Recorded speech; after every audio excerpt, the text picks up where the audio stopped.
Is this Deebo Samuel mess salvageable in your eyes, Jesse? Man, as a fan, as a guy that's looking at a Deebo Samuel signature right now. Oh, what's going on here? I don't know if my phone's playing something. But as a guy that's looking at a Deebo Samuel signature right now, and him being my favorite player, I would love to say yes right now. Grant, I think this is done. I think it's over. I just, if the 49ers want to play hardball here, I think ultimately it's not going to go well. I think Deebo will sit out. He'll take his year on the sideline if that's what he has to do.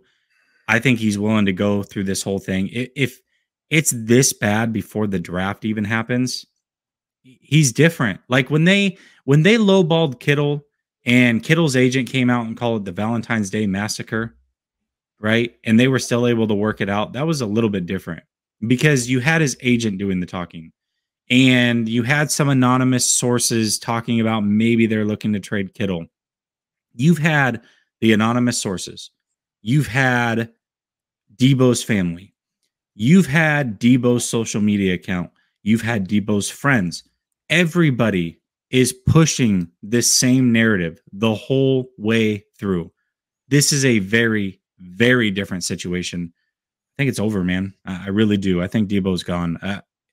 I'll give it like a 10% chance he stays, maybe 20. I don't know, but I don't like those odds. I really don't. And every second that goes by, it just gets worse and worse. It really does. I don't see it happening. All right, let me try to make the case for the opposite. The fact that Deebo started the day basically talking to Jeff Darlington. Jeff Darlington said he spoke to Deebo. So he spoke to a reporter, says, I want out. And then a bunch of and then he likes the tweet. Jeff Darlington reports it. He likes the tweet. Someone says, hey, you look good on the Cowboys. He likes the tweet. So he's having a very emotional morning. He's like, scorched earth. Let's burn this bridge. Forget it. You know what I'm saying? All of a sudden, though, he takes it all down. And then he says, the only person that knows what's going on is me, my agent, and the 49ers. To me, that gives the Niners hope. It gives fans hope. It makes you feel like Deebo had a bad day. He, went to DEFCON 4. The 49ers got the message. They called him up, and they're like, look, we don't want to trade you. We want you. We don't understand why you won't, just go through the whole process like everyone else. This is hell week, essentially, and you're, giving up after day one. But what's it going to take? Because us losing you would look, we couldn't sell that to the fans. We would all look incompetent. It would be really bad. We would lose a lot of games. We would not make the playoffs. We don't want this. So maybe Deebo got his point across and he's going to get the money. And it's not about the usage. It's about the money. And he's going to get what he wants and everything's going to be okay. I think it's possible. That last tweet, I think, got to give fans hope that the Niners came through with the right offer. And he's like, all right, let's talk.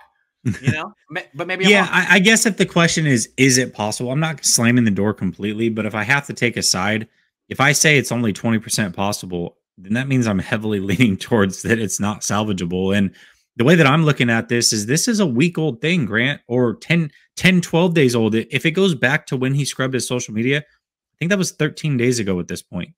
So 13 days ago, you requested a trade, and still things haven't been resolved. Right. I don't know how much more serious you have to be. Whether it was a week ago or 13 days ago, the team knows that you want out. Like, if they weren't hitting the panic button yet, I don't know what to tell you. So assuming that is true and that he has requested the trade prior to us hearing about it, and we're just now hearing about it, and the 49ers still in that time have not been able to rectify this issue, I got to believe that it's over, man. It's over at this point. So I don't know. I hope I'm wrong. I really, truly hope that I'm wrong. Look, I felt the same way as you. The latest tweet, but he took it down, right? He took the tweet down? He did. I don't know. He's very cryptic. He makes he'll clearly be talking about football. Then be like, why does everyone think I'm talking about football? Right. I don't know, because you're talking about football. He needs to unblock me. That was so unfair. I was right. I was trying to help. Michael says Christian Watson is not going to be equal to Chase Burrow. They had 3 years of working relationship, unlike Trey Watson with less than a year. I just want to say again, the reason that Chase is so good is because Chase is so good. Okay, Oh, for sure. That's the thing. The relationship, yeah, it's a great story and it helps, I guess, but Chase is super good, Burrow super good, both top 5 picks. It's not the same thing.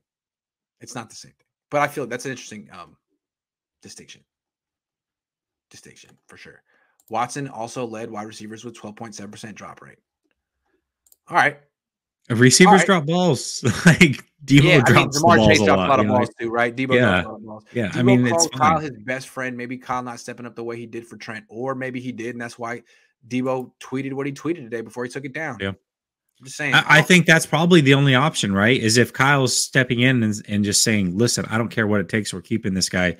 I think that's the only way possible. But again, if you requested the trade a week, 10, 13 days ago, I would think if Kyle was going to do that, he would have done that. Done it already.